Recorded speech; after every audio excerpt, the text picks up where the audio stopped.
The Yuna's home world burned, cities crumbling into fiery ruins as gravity-warping bombs rained from the sky. In the midst of this chaos, a human fleet arrived, answering a desperate call for aid. Captain Andrew Wright stood on the bridge of his ship, stunned by the devastation spread out on the view screen before him. Continent-sized fires raged out of control. Shattered buildings collapsed in on themselves like crushed soda cans, and massive craters pockmarked the surface where the alien weapons had struck. It looked like a scene out of hell itself. How could they do this? Andrew muttered, hands clenching into fists, bombing them back to the Stone Age. His second in command, a tall black woman named Janelle, shook her head. "Looks like we got here too late, sir. I'm not picking up any life signs down there, aside from some small pockets of survivors." Andrew turned to her, jaw set. "Then our mission's changed. We're not just here to answer a distress call anymore. We're here to help them rebuild and make sure the bastards who did this pay." He remembered the garbled distress signal that had reached Earth just a week prior, a desperate plea from a species on the brink of annihilation. The Yuna's leader, Vorus, had described an attack by a far more advanced race equipped with gravity-manipulating weapons that cracked their planet's crust open. Andrew couldn't begin to imagine the level of technology needed for that, and if the hostiles weren't stopped, other worlds could be next, including eventually Earth itself. Time was short. Vorus said the enemy fleet would return within days to finish the genocide. Humanity had to find a way to even the odds, and fast. But as Andrew's ships landed and his crews made contact with the shell-shocked Una survivors, the sheer magnitude of the challenge ahead became starkly apparent. The gap in military capability between the humans and this unknown aggressor was vast. Bridging it would take a miracle, but Andrew didn't believe in giving up. The grim task ahead. After meeting with Vorus in the ruins of the Una capital, Andrew learned they used to be a starfaring civilization themselves before regressing. Ancient records spoke of a long-abandoned orbital shipyard that once served as the heart of their space fleet. If they could reach it, if anything was still salvageable after centuries of neglect, it might just offer a glimmer of hope. Meanwhile, back on Earth, news of the humans' rescue operation unleashed a political firestorm. Factions argued for pulling back, for avoiding entanglement in a conflict that wasn't theirs. "It's not our fight," some said. "We'll only provoke retaliation against ourselves." But others, like Andrew's brother Mark, a fellow captain, pushed for taking a stand against such blatant evil. "What's the point of having the strength to make a difference?" Mark argued before the Earth Council, "if we don't use it to aid those in need. If we turn our backs now, we're no better than the ones bombing the Una into oblivion." The debate raged, gridlock threatening to delay any further support to Andrew's fleet. But Captain Wright didn't have the luxury of waiting for politics to sort itself out. With Vorus' help, he located the ancient shipyard. His engineers swarmed over the massive derelict hulks of the Una warships, assessing what could be salvaged. The boxy, bulky vessels had once been the pride of the Una Space Navy, but now sat as little more than corroded shells and shadows of their former glory. "You really think you can get these flying again?" Vorus asked, eyeing the decayed ships with skepticism as he walked through the shipyard with Andrew. "They haven't moved in hundreds of years." Andrew watched his engineers already at work, cutting through rusted bulkheads and pulling components out for repair. "Honestly, I don't know," he admitted. "But we have to try. It's either this or face your attackers in our own ships, and something tells me that won't end well for any of us." As the human crews labored around the clock, scavenging parts and jerry-rigging new systems to mesh with the old Una technology, the first ships slowly shuddered to life again. It was a momentous occasion, seeing the ancient Una cruisers and battleships light up one by one for the first time in centuries. But as momentous as the sight was, it was short-lived. A proximity alert blared through the shipyard, red lights flashing. Vorus checked a nearby console, and his eyes widened. "They're back," he said, voice grim. "The ones who attacked us. They've returned to finish the job. The battle begins. Andrew raced to a viewport and saw the shapes of alien ships descending through the atmosphere, their hulls glinting in the sunlight. They moved with a predatory grace, like sharks circling wounded prey. "We're out of time," Andrew said, mind racing. He turned to his crew. "All hands, battle stations. We need to buy time for the UNA to evacuate as many survivors as they can." The human fleet, augmented by the handful of refitted UNA ships, moved to intercept the attacking Zorgan forces, but it quickly became apparent they were outmatched. The Zorgan ships unleashed their gravity weapons, ripping apart human vessels like they were made of paper. Andrew watched in horror as ship after ship vanished in blossoms of fire and debris. In a high-stakes endeavor, Andrew ordered a ramming maneuver, using the combined mass of the remaining human and UNA ships to physically slam into the Zorgan fleet. It was a suicide run, but it bought precious minutes for the planet-side evacuation to proceed. As klaxons blared and his bridge burned around him, Andrew thought of his brother Mark, of Earth, of everyone and everything he was giving his life to protect. He closed his eyes and whispered a silent prayer as his ship, the last of the human fleet, drove itself into the heart of the Zorgan command ship in a cataclysmic explosion. A brother's resolve. In the aftermath of the battle, Captain Mark Wright, light years away, received word of his brother's sacrifice. Grief threatened to overwhelm him, but he pushed it down, forced himself to focus. Andrew had given everything to buy the UNA time. Now it fell to Mark to make sure that sacrifice wasn't in vain. He met with Voris and the surviving UNA leadership to plan their next move. Intelligence reports indicated the Zorgans were regrouping at a rallying point in a nearby system, preparing to launch a second wave of attacks. "We can't let them dig in and consolidate their forces," Mark said, pointing at a star map. "We need to hit them now, while they're still reeling from the losses they took over your home world." Voris shook his head. "You just lost most of your fleet. Your people have already sacrificed too much for us. If we strike now, it will provoke the Zorgans to even greater retribution." Mark met the alien gaze with respect. "Sir, the Zorgans are coming for all of us regardless. My brother bought us a chance here, but we have to use it. We have to seize the initiative while we can." Using combined human and UNA intelligence assets, they pinpointed what looked to be a linchpin target, a major Zorgan logistics depot. Taking it out would hamstring the Zorgan efforts to rearm and repair their ships. But the depot was deep in Zorgan territory, heavily guarded.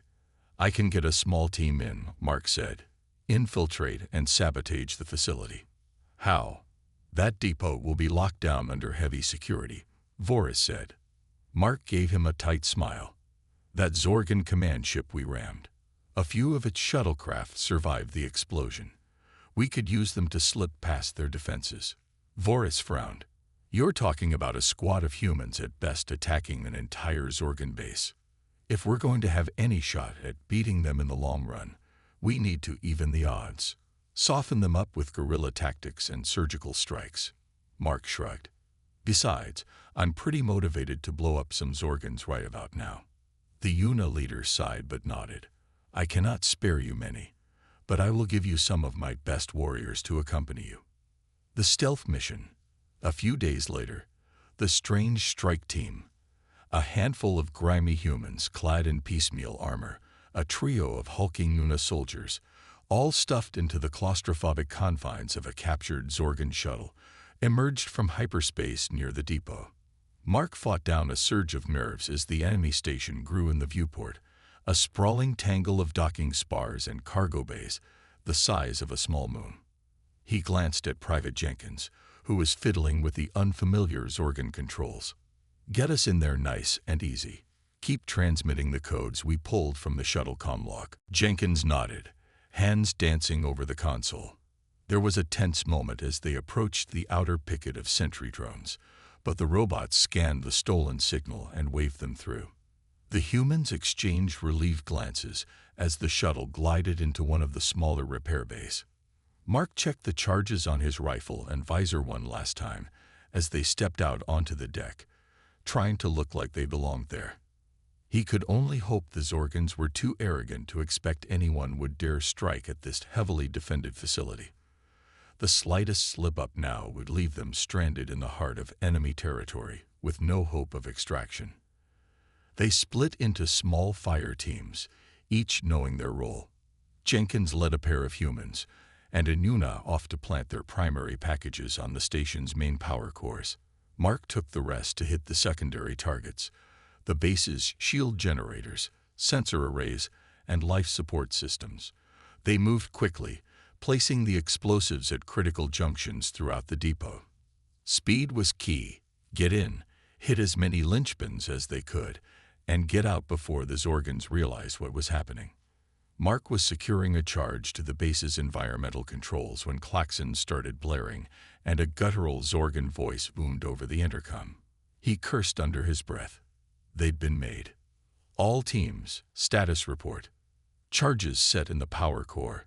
Jenkins shouted over the comms, alarms wailing in the background of his transmission, and Mark heard pulse fire. But I think we tripped an alarm, LT. We're trying to pull back, but they're cutting us off. His voice disappeared in a wash of static at the same moment. Mark's HUD lit up with movement signatures converging on his location. He swore again and motioned to his Yuna companion. Fall back. Get to the evac point. They raced through the depot's corridors, dodging patrols of heavily armed Zorgans. Pulse blasts filled the air as Mark and his squad shot their way towards the shuttle bay. He keyed his comm, trying to raise Jenkins. Private, come in. We're at the shuttle. Where are you? A hiss of static. Then Jenkins' labored breathing came over the channel, punctuated by the zap and whine of weapons fire. Pinned down in Section 12B. He panted, more pulse blasts in the background. They're boxing us in, sir. I don't think we're going to make it to the shuttle. A pause, then. Give 'em hell for us, LT. Jenkins, Mark shouted, but the line went dead. He slammed a fist against the shuttle's hull, almost bending the metal. Then he took a breath, pushed down the anger and pain, and turned to the remnants of his team. Get aboard. We're leaving. As the stolen Zorgan craft blasted away from the depot, the sky lit up behind them. A series of massive explosions chained through the station, tearing it apart from within. Jenkins and the others had sacrificed themselves to make sure the operation was a success. Mark watched the destruction through the viewport, making a silent vow not to let their deaths be in vain. The Zorgan retaliation. But even that victory was short-lived. In retaliation for the strike on the depot, the Zorgans escalated their conquest of the region, accelerating their assaults and deploying more ships to the front. Panic distress calls flooded in from a dozen worlds as the Zorgans expanded their attacks. 2 systems fell in quick succession, their defenses crumbling in the face of the Zorgans' superior technology and ruthless tactics. Sitting in a makeshift command center back on the Yuna homeworld, Mark analyzed the flood of incoming reports with a deepening sense of dread. On the screen, red icons spread like a bloodstain across the star map, each representing territory the Zorgans had seized. Blue and green dots indicating human and Una-controlled space winked out one by one. The situation looked grim. They're cutting through the local defenses like a plasma torch, Mark growled. At this rate, it's only a matter of time before they roll over all of us. Voris stood beside him, equally stone-faced, as they watched the Zorgan advance. Our strike against their supply depot doesn't seem to have slowed them down as much as we'd hoped. The Yuna shook his head. Perhaps this battle truly is futile. Mark stared at the map, an idea starting to take shape. Actually, look at how far they've pushed. See how fast they're spreading out. They're overextending themselves, leaving their flanks exposed. Voris frowned. You think they're spreading themselves too thin? That we could exploit that somehow. We've bloodied their nose, shown them we can hit their critical infrastructure. Mark brought up a schematic of the ancient Yuna warships his brother had been refitting. If we can get more of these operational, use them to shore up the defensive lines here and here, He indicated a series of contested systems on the holomap. We might just be able to slow the Zorgon's momentum, hold the line long enough to find a more permanent solution. Voris rubbed his jaw. Replicating the refit procedure your engineers developed will not be easy. Much of that knowledge was lost with the personnel we evacuated from the shipyard. But there may be a way. He tapped a control, and the image of an Una in an engineering exosuit appeared on screen. This is Zorlak, one of our top remaining scientists. He's been studying the upgrades your people made to our ships. If anyone can help us replicate them at scale, it's him. Mark nodded. Get me in touch with him. I want to go over every scrap of data we've got on those upgrades. We need to standardize the refit process, see how fast we can convert the rest of your dormant fleet. He turned back to the star map, his brother's sacrifice fresh in his mind, an ache like a physical wound. Andrew had given everything to buy them this chance. Mark would be damned if he let it slip away now. The Zorgons are going to roll over the whole damn sector if we can't find a way to stop them, he said, fists clenched. And that's not happening. Not on my watch. The turning tide.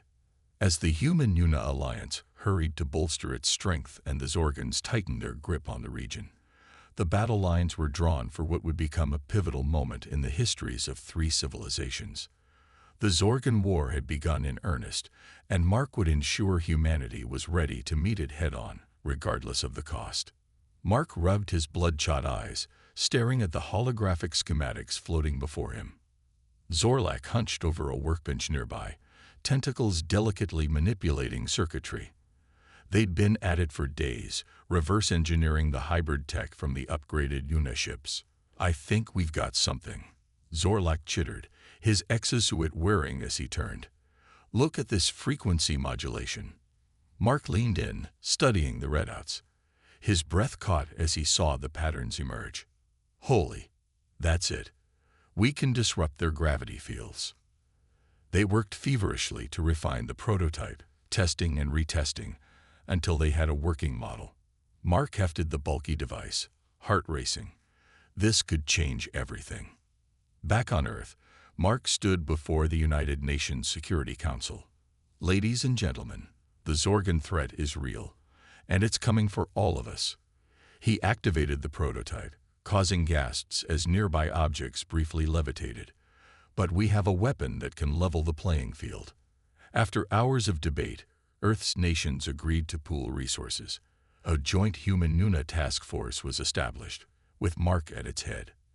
As factories retooled to mass-produce the disruptors, intelligence reports painted a grim picture. Sir, we've detected a massive energy signature in Zorgon territory, a young analyst reported. It appears to be some kind of superweapon. We're calling it the Dreadnought. Mark studied the scans, stomach churning. If that thing comes online, it could wipe out our entire fleet. He turned to his staff. Prep all ships. We're taking the fight to them. The Alliance fleet dropped out of FTL on the edge of a hotly contested system. Mark stood on the bridge of his flagship, the Defiant, as Zorgon vessels swarmed to meet them. All ships, weapons free, Mark barked. Let's see what these disruptors can do. Space lit up with weapons fire. A Zorgon cruiser bore down on them, gravity beams lashing out. But as the disruptors activated, the enemy ship lurched, its weapons sputtering. Alliance fighters pounced, tearing it apart. Similar scenes played out across the battlefield. For the first time, the Zorgons were on the back foot. Mark allowed himself a grim smile. They had a chance.